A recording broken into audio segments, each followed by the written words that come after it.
Perfil em Evidência, o programa de entrevistas da Gato Publicidade TV. Personalidades, histórias e ideias que inspiram Angola. Conheça o percurso, as realizações, os desafios e as ideias de quem contribui para o desenvolvimento de Angola. Aqui, cada história ganha voz. Eu sou Marcos Ndombel, realizador, produtor e argumentista, convidado do programa Perfil em Evidência da Gato Publicidade TV. Saudações, estimados telespectadores, sejam todos muito bem-vindos a mais uma edição do programa Perfil em Evidência da Gato Publicidade TV. Perfil em Evidência é o espaço onde conhecemos o percurso, as realizações, os desafios e as ideias das personalidades que contribuem para o desenvolvimento de Angola. Hoje o nosso convidado é realizador, produtor, argumentista, ator e empreendedor cultural angolano. É licenciado em cinema e televisão, concluiu o ensino médio em teatro e cinema no CEARTE. Possui também especializações em direção de fotografia e argumento cinematográfico. Em 2022, fundou a Claquete Entretenimento, produtora dedicada à criação de obras cinematográficas e projetos de impacto social, através do audiovisual. Entre os seus trabalhos destacam-se as curtas-metragens, As Flores, As Águas Passadas, Flores 2, O Nanga aos 30, bem como a minissérie Os Licenciados. A sua obra, Kunanga aos 30, recebeu importantes prémios e distinções nacionais, além de ter participado em festivais internacionais. Paralelamente ao cinema, desenvolveu o projeto Cinema na Minha Escola, que leva a experiência cinematográfica às escolas, aos centros de acolhimento e às comunidades. É com muita satisfação que recebemos no nosso estúdio o realizador, o produtor Marcos Ndombel. Muito obrigado pelo convite do programa Perfil em Evidência. Cá estou eu para uma conversa. Seja muito bem-vindo, Marcos, no nosso programa Perfil em Evidência. Antes realizador, produtor e empreendedor, quem é Marcos Ndombel?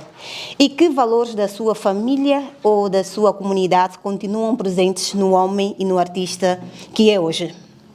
Marcos Ndombel é um filho nascido aos 17 de setembro de 96. É filho de Kiama Pedro e Maria Teresa, pais biológicos. Filho de criação de Manuel Luiz Inês e Gisela Mutina. Quanto aos meus... o que eu levo da minha banda, eu ainda conservo que o pai do teu vizinho ou do teu amigo ainda também é teu pai. Também é teu pai. Ainda valorizo o nosso bombom com jinguba, valorizo que a educação é primordial para a criação de uma sociedade. Para mim, Deus está acima de todas as coisas. É verdade, Marcos.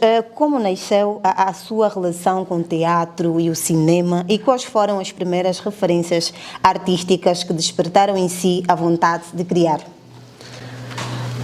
Falar das paixões, de como é que começou, é uma coisa meio que complicada.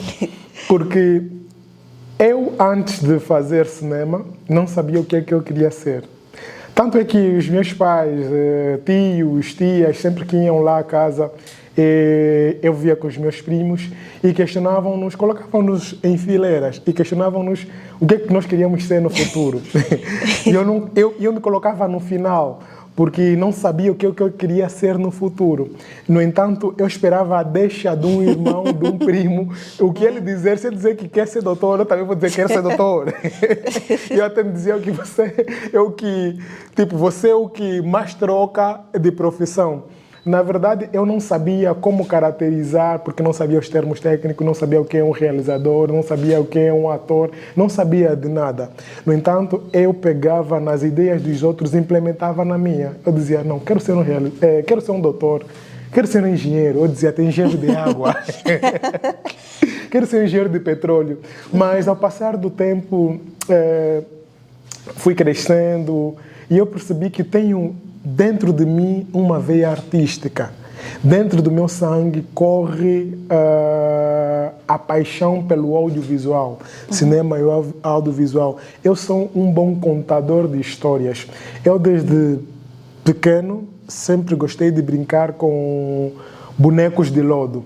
Eu fazia lutar os bonecos de lodo. Quem é do meu tempo sabe o que são lodos. Nós íamos apanhar, então nós usávamos aquilo, brincávamos. Os meus amigos pediam, Marcos, faça os bonecos por mim, faça por nós.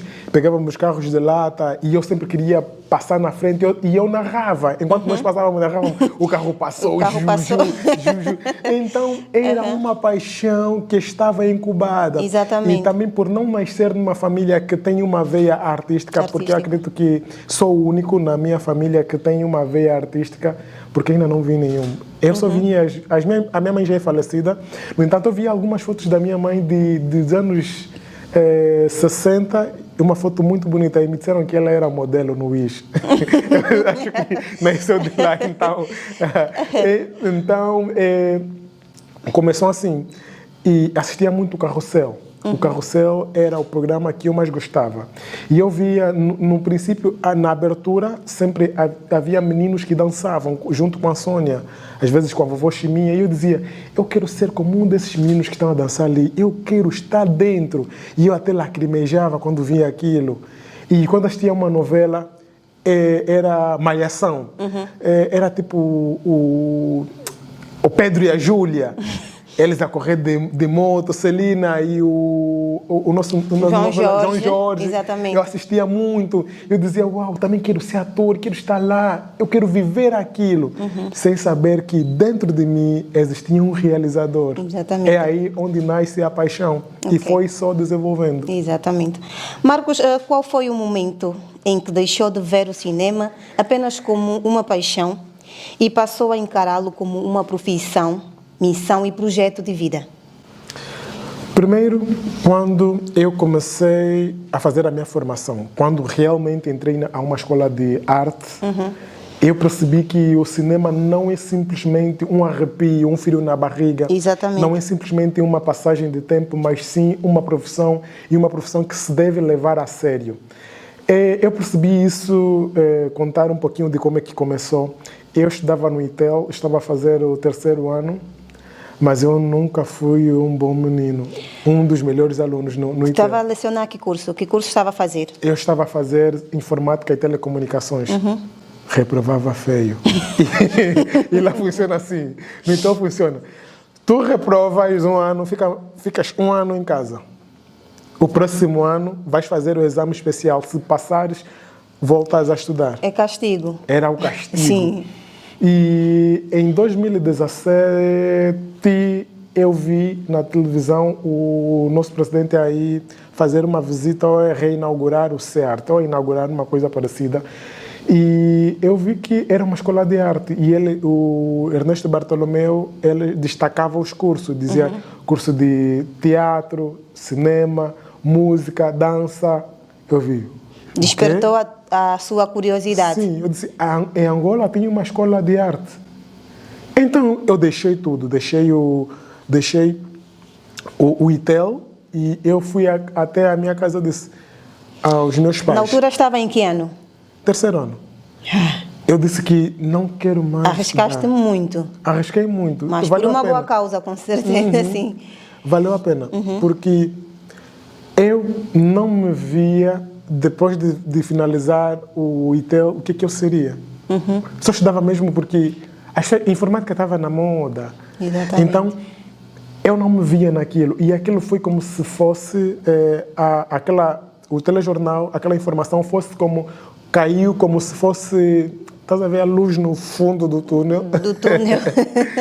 Eu disse, vou sair daqui, vou arriscar. O meu sonho sempre foi fazer cinema. Sempre foi. No fundo, devemos fazer aquilo que realmente gostamos. Quando estamos no sítio certo, as coisas correm sempre bem. E como correram. Exatamente. E hoje eu tenho o que tenho, sou o que sou, graças ao cinema. Ok. Teatro, cinema, né? Porque eu entro lá a fazer o teatro e, para piorar, eu entrei para fazer teatro, cinema, acabei por fazer 3 anos de teatro, porque o 4º ano é que se fazia cinema, porque não tinham todos os aparatos ainda, não tinham outros professores, então eu acabei por fazer o teatro em 3 anos, depois no 4º ano fiz cinema. O meu professor, o meu mestre Chetas me aturou muito, eu reclamava toda hora. Sou Chetas, eu vim aqui fazer cinema, estão me ensinando teatro, representar, eu nunca fiz teatro em toda a minha vida. E hoje eu digo que o teatro foi a base para que sustentasse o cinema. Hoje eu consigo realizar um filme e as pessoas dizerem: uau, os atores contracenaram muito bem.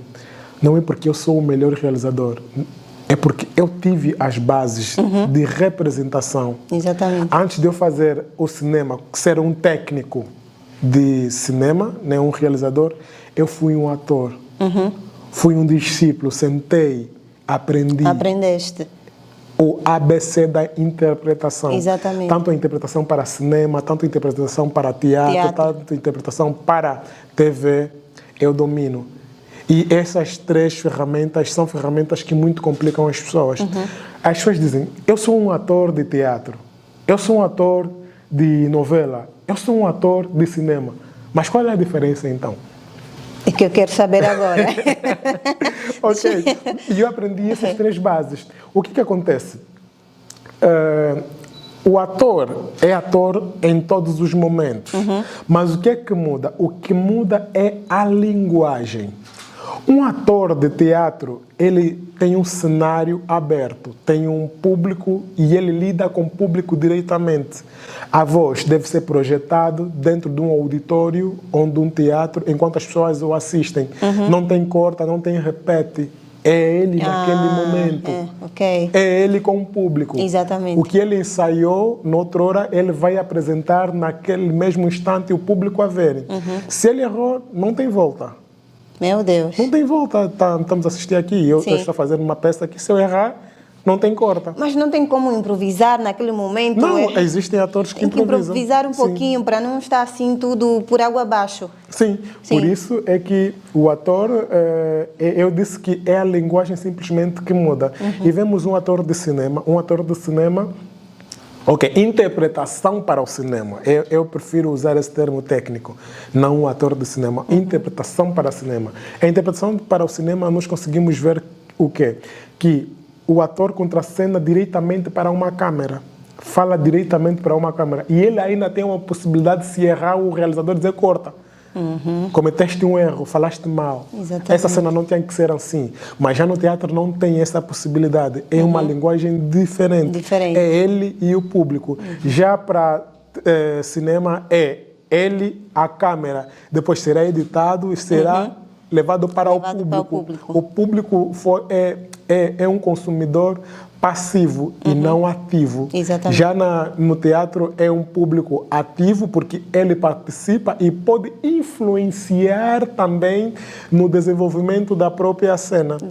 Na cena de teatro existem cenas que o ator contracena diretamente com o público, fala com o público. Já no cinema não podes. Já na televisão também não podes. Televisão também tem as mesmas características que o cinema, mas na novela é muito mais diálogo, o ator é muito mais aberto, fala mais do que no cinema. No cinema é muito mais ação, reservado, é mais pegar nos objetos, fazer, é mais visual.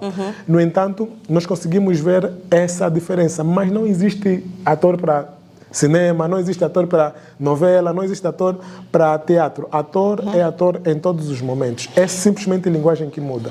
Marcos, que fundamentos recebeu no curso de teatro e cinema no CEARTE e como essa formação inicial influenciou a sua vida, disciplina de trabalho? A ética profissional.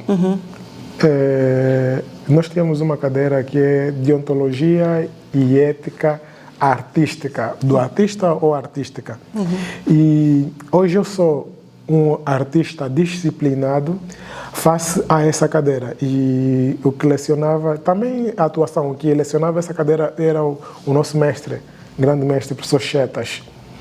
Ele lecionava essa cadeira e ensinou-me a ser o profissional, moldou-me a ser o profissional que sou hoje, com ética, deontologia, porque nós hoje conseguimos ver que existem pessoas que não passaram numa academia, e existem também pessoas profissionais que passaram em academias, mas nós conseguimos ver uma diferença, quem passou numa academia e quem não passou numa academia. Sim.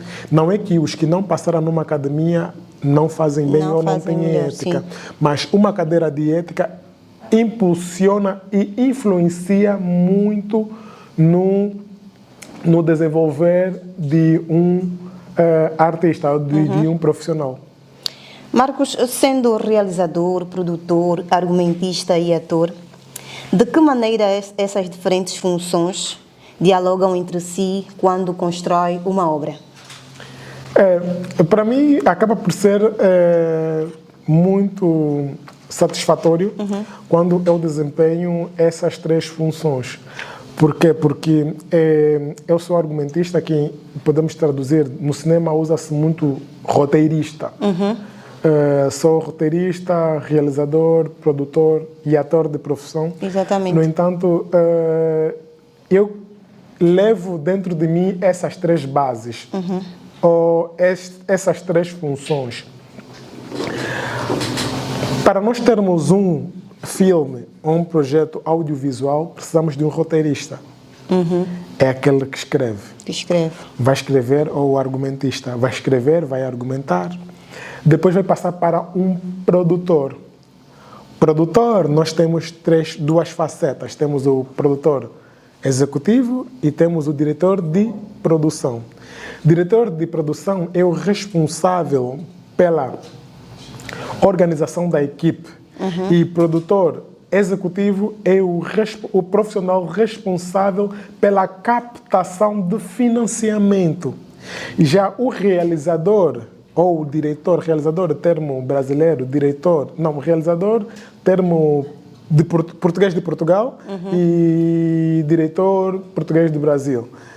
É a mesma coisa. Exatamente. É o profissional responsável pela estética do filme, pela materialização do filme. O famoso corta. Corta, essa cena não está boa, vamos repetir. Essa cena não... É o realizador, então ele é o responsável pela materialização. Então eu tenho dentro de mim essas três facetas e acabam por facilitar o meu trabalho. Mas em projetos bem mais pequenos, porque em projetos maiores, tipo longa-metragem, eu prefiro descentralizar essas facetas todas. Por quê? Porque sendo um realizador, ao mesmo tempo ser um produtor, diretor de produção, acaba por complicar. Fica desgastante. Sim, fica desgastante. É melhor ser um produtor ou um realizador. Tu escolhes num longa, porque dá-te mais tempo e tu entregas um trabalho mais satisfatório, com cabeça, tronco e membro. Tu pode ser um argumentista, porque os meus projetos, os meus filmes, eu é quem escrevo e eu é quem sou realizador. Mas posso não ser o produtor. Posso ser o produtor, posso escrever e ser o produtor.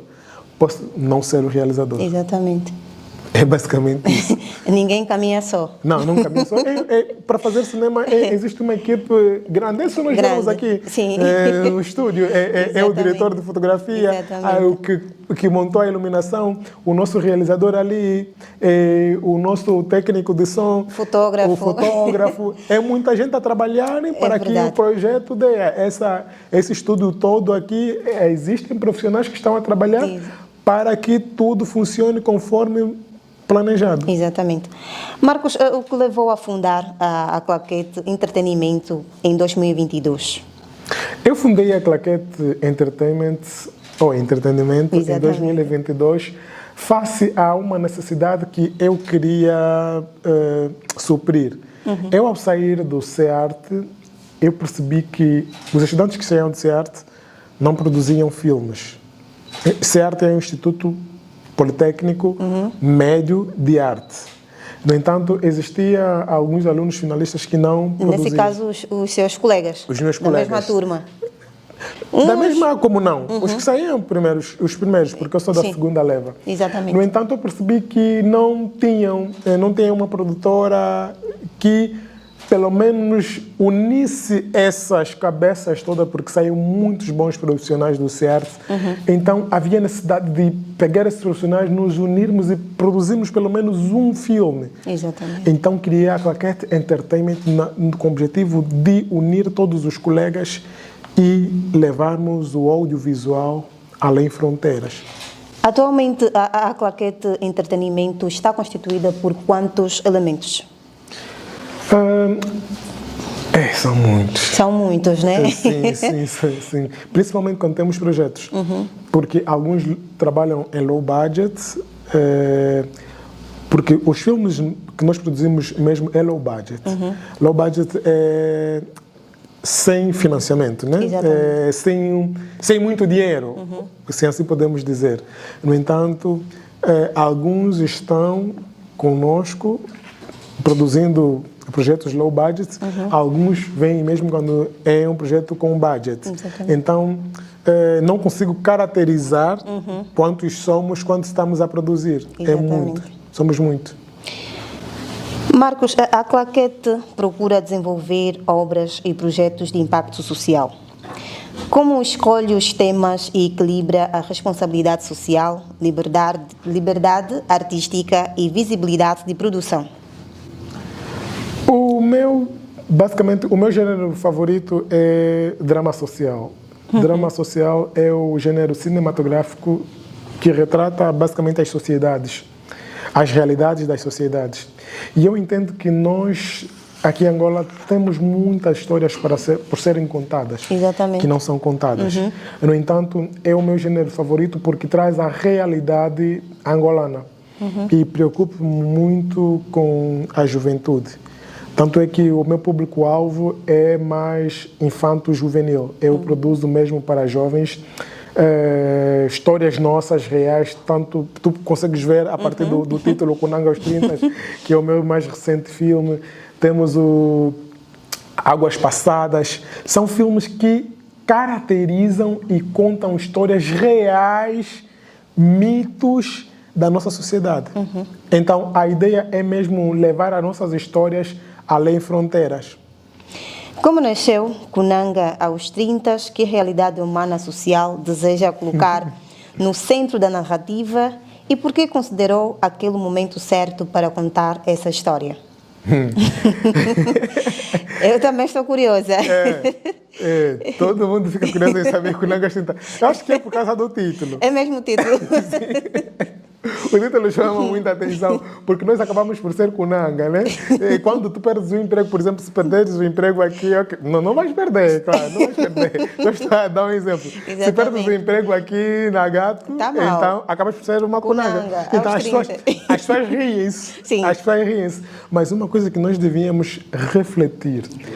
Quando nós falamos sobre Kunanga aos 30, veio-me à cabeça falar sobre produzir um filme sobre Kunanga aos 30. Eu olhei porque havia uma febre em 2022 ou 2021, se a minha memória não me engana, em que os memes eram que os jovens tinham que sair dos 30, tinham que sair da casa dos velhos. Dos pais. Tinham que sair da casa dos pais. E eu não analisei de uma forma engraçada. Eu fui olhando para aquilo porque era basicamente um perigo que estava a ser jogado para a sociedade. Uma bomba relógio que a qualquer momento iria explodir. Como? Mas também, desculpa cortá-lo, mas também podemos pensar assim. Quando os pais nos tiram fora de casa é para, de certa forma, crescermos. 30 anos na casa do pai, não faz nada, só o pai é que faz, a mãe é que faz, assim fica muito complicado. Atenção a um ponto que eu chamo muito, que eu penso muito. O Kunanga aos 30 não defende que os jovens de 30 anos devem ficar na casa dos pais, não. Ele chama a atenção e chama a sociedade a um diálogo, a entender que existem muitos jovens que não têm oportunidades dentro da sociedade angolana. E nossa sociedade é muito desequilibrada. Exatamente. Então, esse desequilíbrio econômico é muito forte. E existem muitos jovens fora em desemprego, sem um emprego. Então, esses mesmos jovens, eu me refiro homens como mulheres que não têm emprego, acabam por ser cunanga. Se nós tirarmos um jovem de 30 anos que não está preparado psicologicamente, financeiramente, socialmente e jogamos-o na sociedade para poder viver por si só, estamos a jogar um futuro delinquente para aqueles que não têm um equilíbrio e que não sabem, que não têm uma mente seletiva, que não sabem selecionar. Isso é bom para mim e isso não é bom para mim. Acaba por entrar pela via mais fácil, qual é a delinquência. Tanto para a mulher, acaba por entrar pela via mais fácil, qual é a prostituição. Então, quando nós olhamos para o cunanga aos 30, nós não olhamos só, não, ele tem 30 anos, então fica a casa. Não, é mesmo gerar um diálogo, nós conversarmos, refletirmos. Nós temos que refletir e entender que nós precisamos entender que jovens devem ter oportunidades para poderem sair da sociedade e contribuírem de uma melhor forma. Porque, enquanto fazíamos essa investigação, nós percebemos que existem dois tipos de cunanga. Existe o cunanga ativo e o cunanga passivo. O cunanga ativo é aquele jovem que tem um emprego, tem o seu emprego, mas tem uma casa, um quartito aí ao lado, no quintal do pai. E lá naquele quintal vive com a sua mulher e o seu filho. É um cunanga passivo, porque ele trabalha. E o cunanga ativo é aquele jovem que não tem nenhum emprego, não tem onde dormir, ainda vive na casa dos pais e não tem nenhuma perspectiva para o futuro. Então, esse é o cunanga crônico.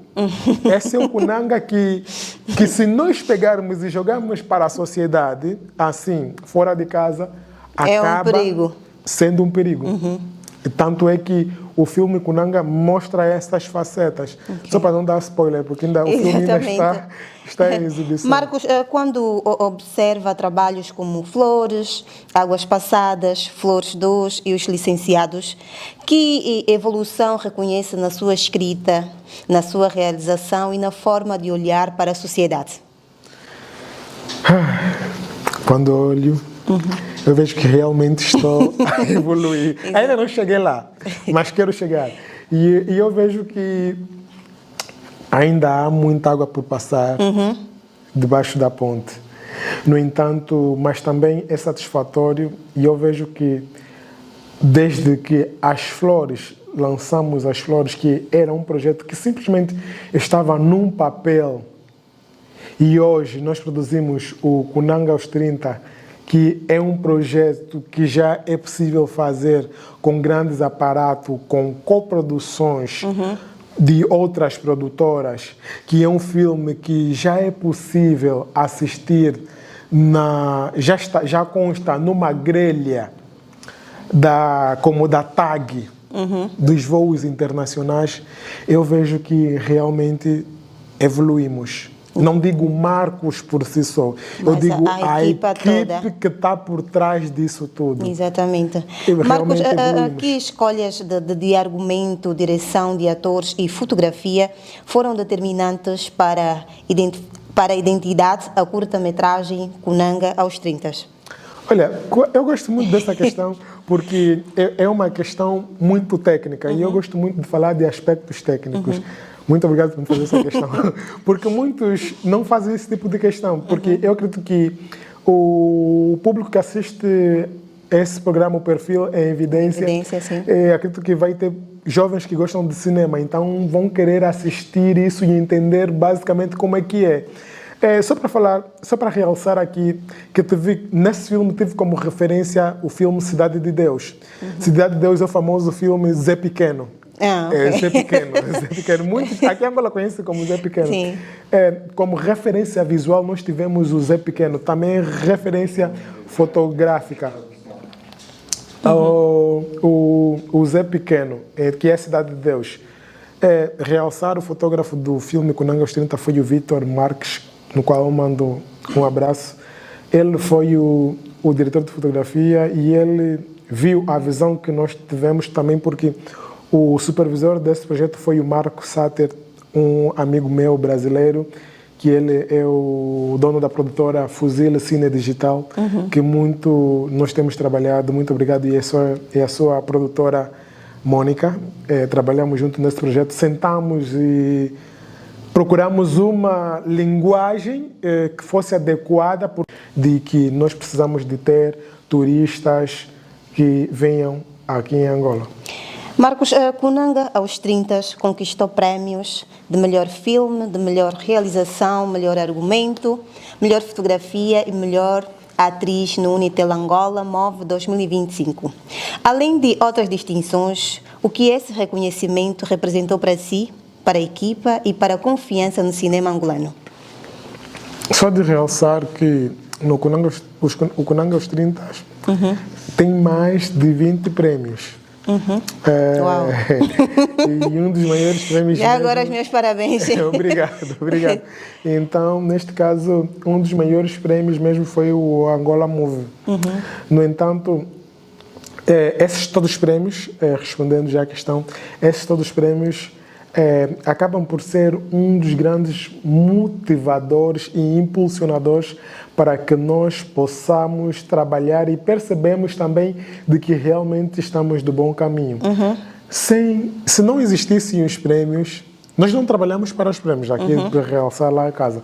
Nós não trabalhamos para ganhar prémios. Nós trabalhamos porque é a nossa profissão, porque nós queremos desenvolver a cultura, a indústria cultural em Angola, principalmente a indústria cinematográfica, mas também os prêmios, os festivais acabam por ser um dos grandes impulsionadores e motivadores e grandes júris que fazem jus aos nossos filmes, nos mostram de que realmente estamos a desenvolver e que realmente estamos no bom caminho.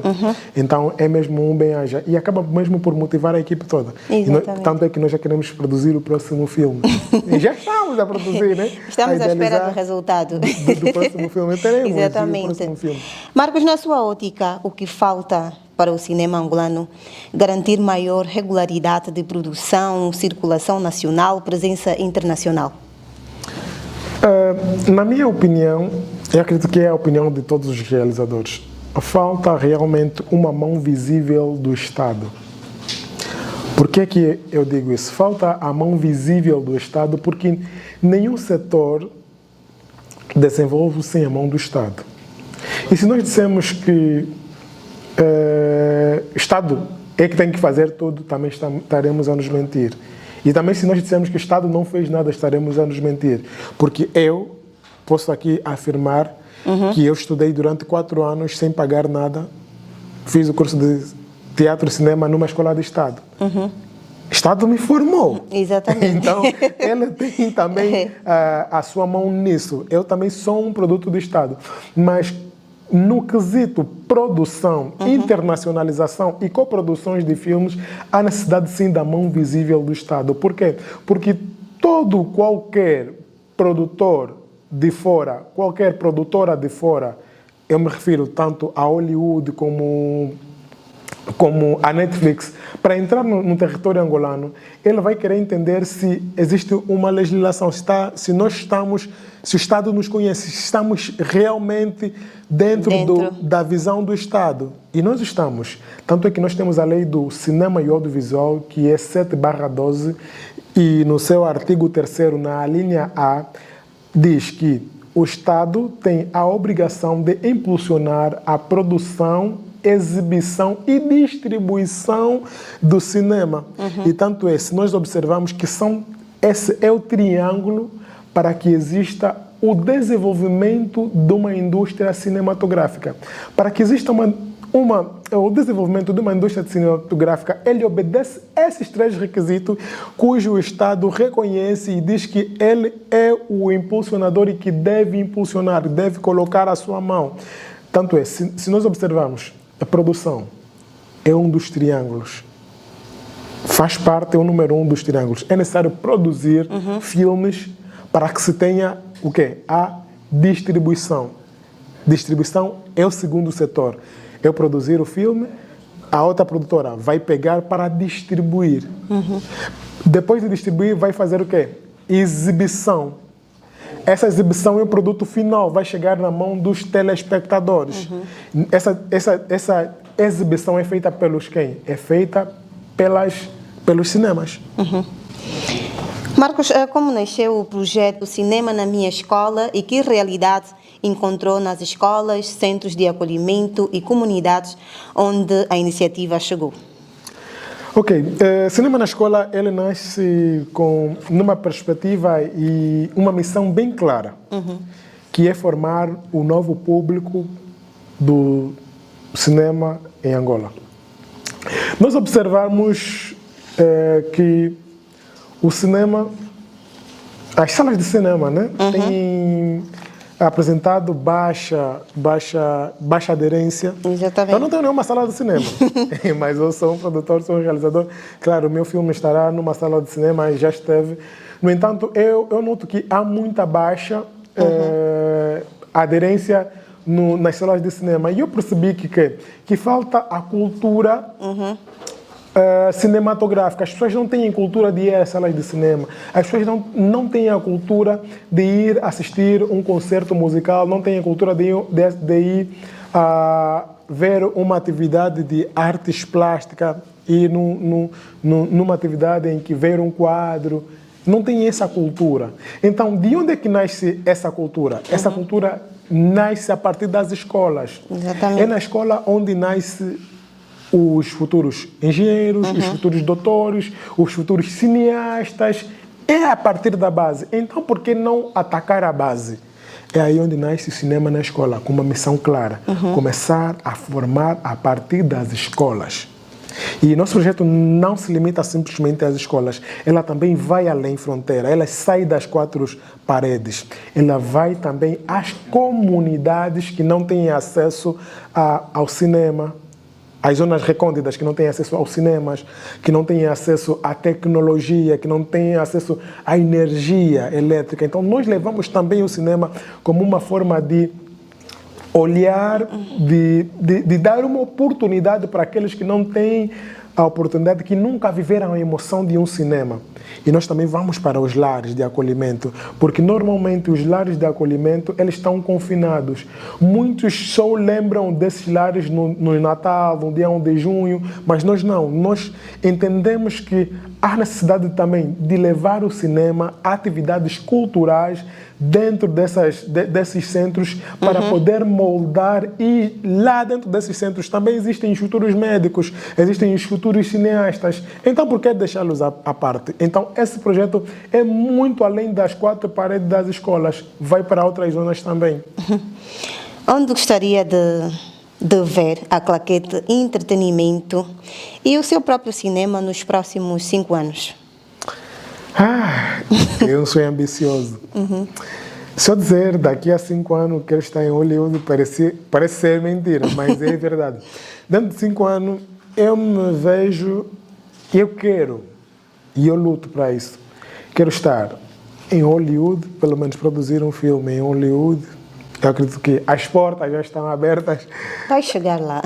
Como a própria Bíblia diz, quem não tem fé, sem fé é difícil agradar a Deus. Exatamente. E com fé nós podemos mover montanha. Eu acredito que vou mover essa montanha. Eu quero estar mesmo em Hollywood e pelo menos um dos meus filmes estar numa plataforma como a da Netflix.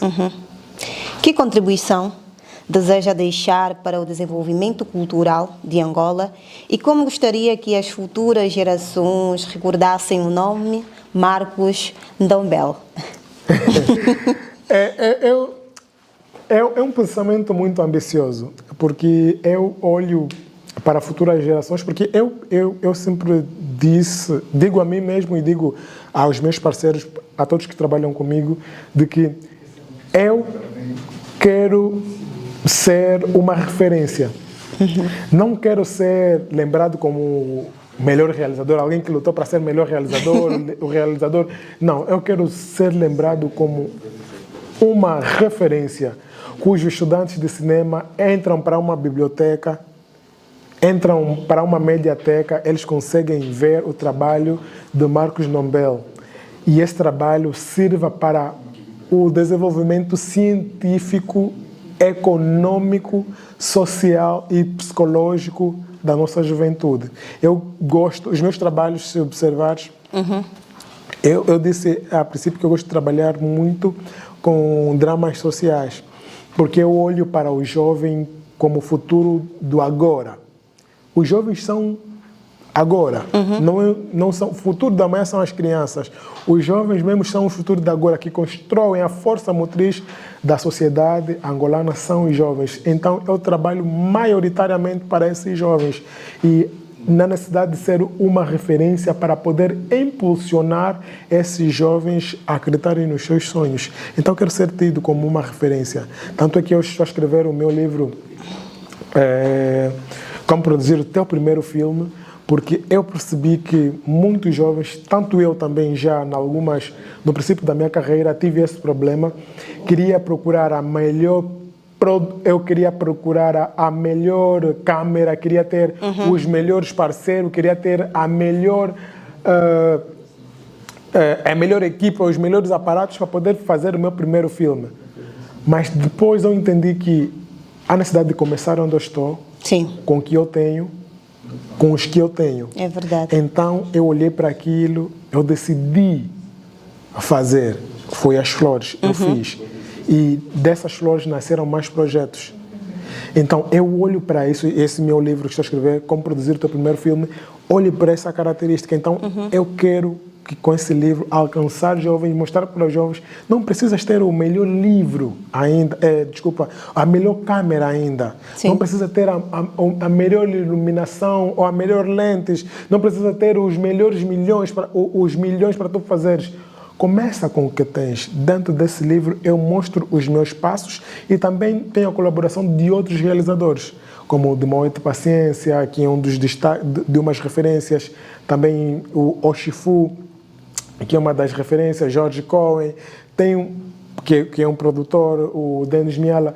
Tenho muitos outros realizadores, jovens também estão a vir, que vão dar o seu contributo desse livro, de formas a mostrar aos jovens que podem começar onde estão com o que têm. Porque também, eu me lembro, há uma viagem que nós fizemos a Benguela, fomos fazer uma exibição, e alguém questionou-me, quando vocês tiverem uma oportunidade em Luanda, por favor, deem-me um sinal, porque eu quero lá estar e participar de uma produção ou mesmo produzir o meu primeiro filme. No entanto, eu olhei, por que ele quer fazer agora, quer ir em Luanda para poder fazer o seu filme, quando pode se juntar a alguém que está em Benguela? Então, há necessidade de começar onde está. Essa é a razão desse livro. É mesmo para inspirar jovens. Ok. Marcos, entre os projetos em desenvolvimento estão as longas-metragens, Saper, Mochima de Ferro, sem revelar o que deve permanecer em segredo. Que universos e questões deseja explorar nessas obras? De reiterar que Saper é um filme de Denis Miala.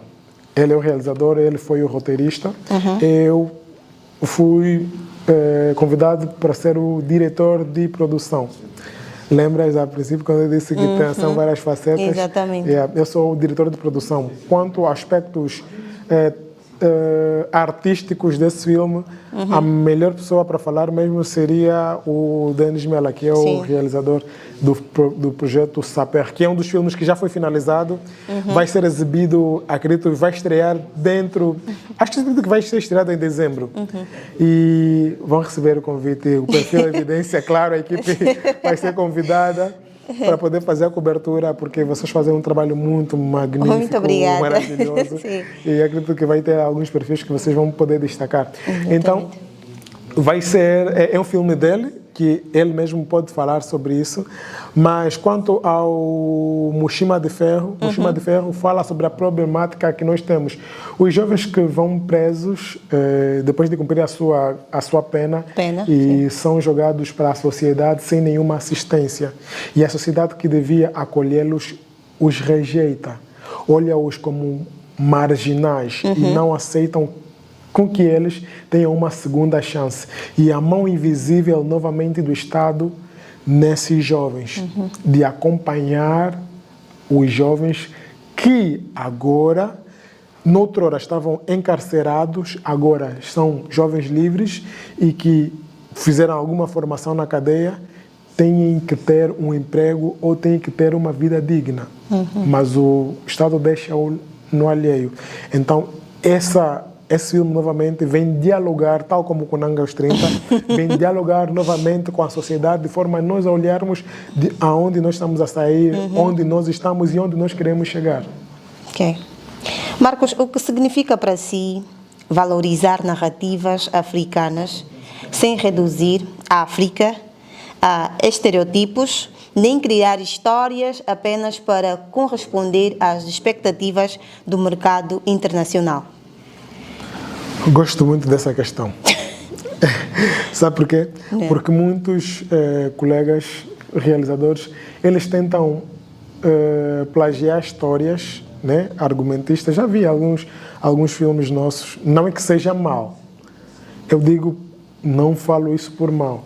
Nós temos muitas histórias ainda por contar. Temos muita história mesmo. O nosso país é grande. E eu olho para histórias, nossos mitos, nossos hábitos e costumes, eles merecem ser contados. O mundo precisa ver. Exatamente. E nós não precisamos de pegar realidades de Portugal, realidades dos Estados Unidos e tentar fazer, enquanto nós ignoramos os nossos próprios filmes.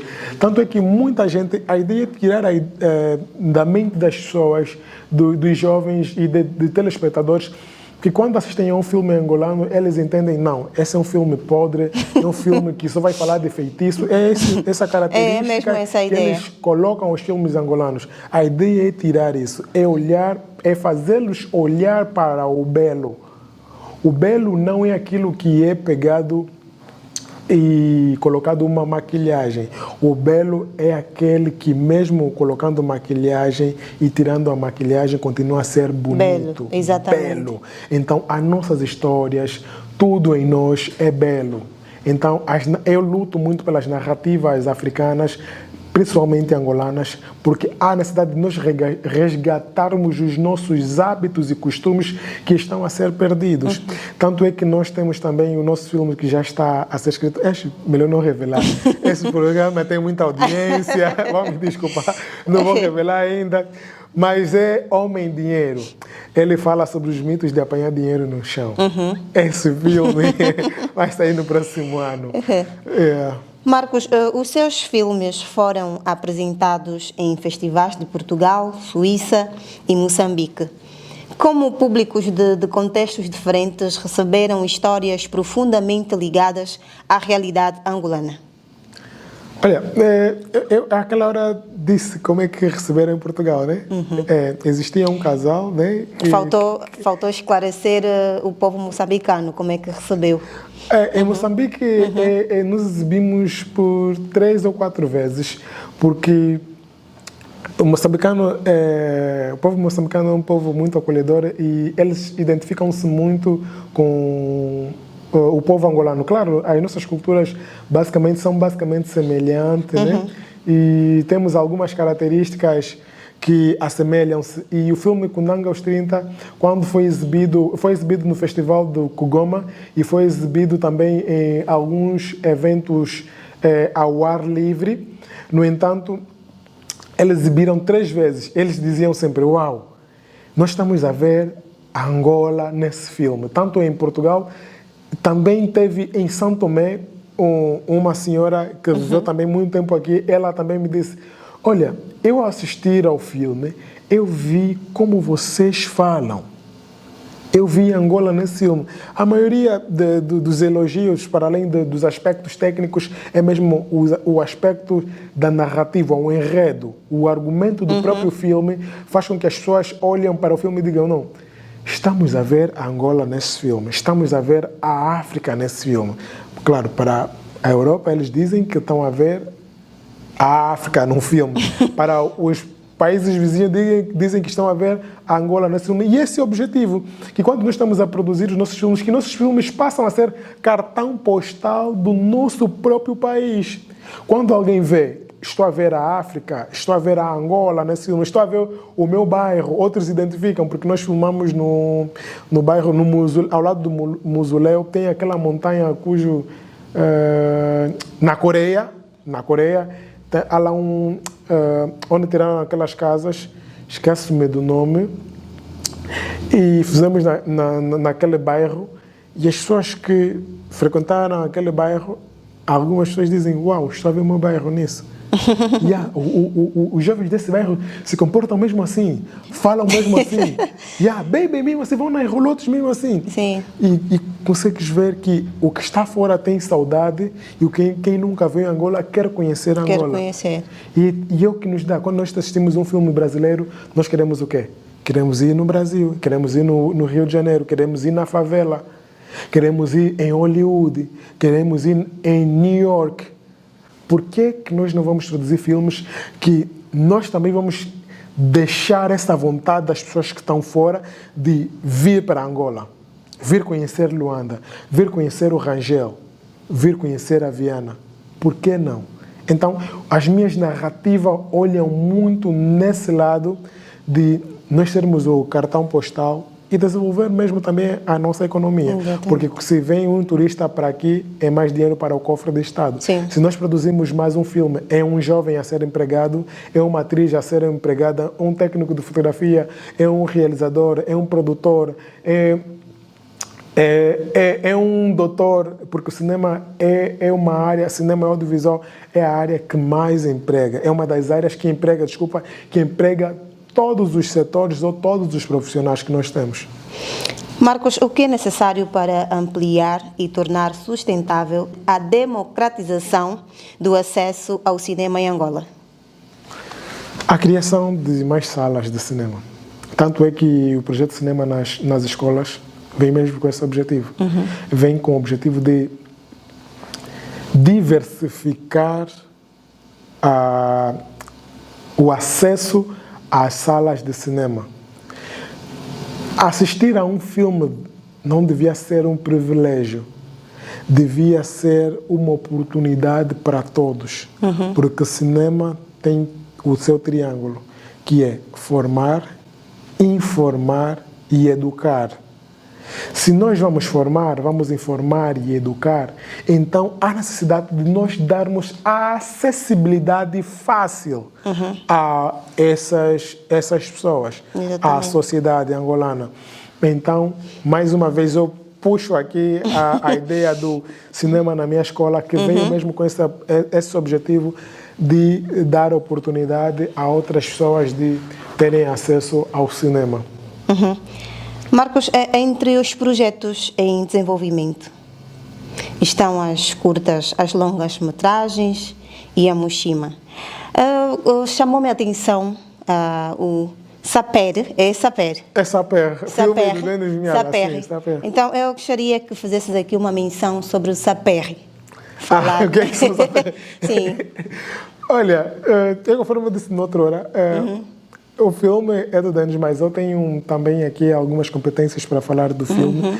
No entanto, Saper é um filme que foi produzido no ano passado, começou a ser produzido no ano passado e finalizamos neste ano já no mês de março ou abril, se não me engano, já está na pós-produção e será exibido, acredito que nos meses de novembro ou dezembro. Saper fala sobre a história da cultura Saper que começou depois da Segunda Guerra Mundial. Depois na Segunda Guerra Mundial, muitos africanos, negros, se assim posso caracterizar, participaram da Segunda Guerra Mundial. E nós entendemos que a fardamenta que os militares usavam naquela época eram fardamentas, na Segunda Guerra Mundial, eram fardamentas diferentes dessas. Pareciam que tinham casacos, Eram ferramentas bonitas. Depois da Segunda Guerra Mundial ter terminado, os africanos gostaram daquela ferramenta. Decidiram tornar aquilo um movimento de moda. Então, ao desenvolver aquilo, a tornar aquilo um movimento cultural e de moda, ele acabou sendo um movimento caracterizado como movimento saper. Esse movimento também saiu de França, é muito caracterizado em França, é encontrado muito em França, mas também é encontrado aqui em Angola, mas com maior destaque no Congo, Nigéria, Gana e algumas comunidades aqui em Luanda. Marcos, de certeza que há muitos jovens nessa altura a ver o nosso programa. Que mensagem deixa para os jovens que também sonham em trabalhar em cinema? Olha, a mensagem é curta e objetiva. Começa onde estás, começa com o que tens e não espera ter a melhor câmera, não espera ter os milhões, não espera ter a maior equipe. Começa onde estás com o que tens. O resto será acrescido. Marcos, estamos a chegar ao fim da nossa entrevista. Muito obrigada pela sua presença, pela forma aberta e inspiradora. Obrigado, eu. Como partilhou conosco o seu percurso, as suas experiências e visão sobre o cinema angolano. Foi um prazer conhecer o homem, o artista, argumentista, se está correto, cultural, né? Da Claquete Entretenimento e também de obras que têm contribuído para a valorização das narrativas angolanas e africanas. Obrigado eu pelo convite, à produtora Gato Publicidade Estúdio, principalmente ao programa Perfil em Evidência. Muito obrigado. Vosso programa é maravilhoso. Obrigada. Eu sou um dos telespectadores, assisto ao vosso programa. Tenho me inspirado muito vendo profissionais que vêm aqui e deixam o seu testemunho. É um bem-aja, que continuem assim. Convidem mais vezes. Assim o faremos. Tenho outros projetos também, outras facetas para falar. Convidem-me mais vezes e que honrarei o convite. Muito obrigado. Desejamos muitos êxitos aos seus próximos projetos, especialmente as longas-metragens, a Mochima de Ferro, assim como a iniciativa Cinema na minha escola. Aos nossos telespectadores, muito obrigada pelo carinho da sua audiência. Continuem ligados à Gato Publicidade TV e acompanhem as próximas edições do programa Perfil em Evidência. Conheça a pessoa, descubra a história e acompanhe o percurso. Perfil em Evidência, a Kika da história ganha voz. Até a próxima edição.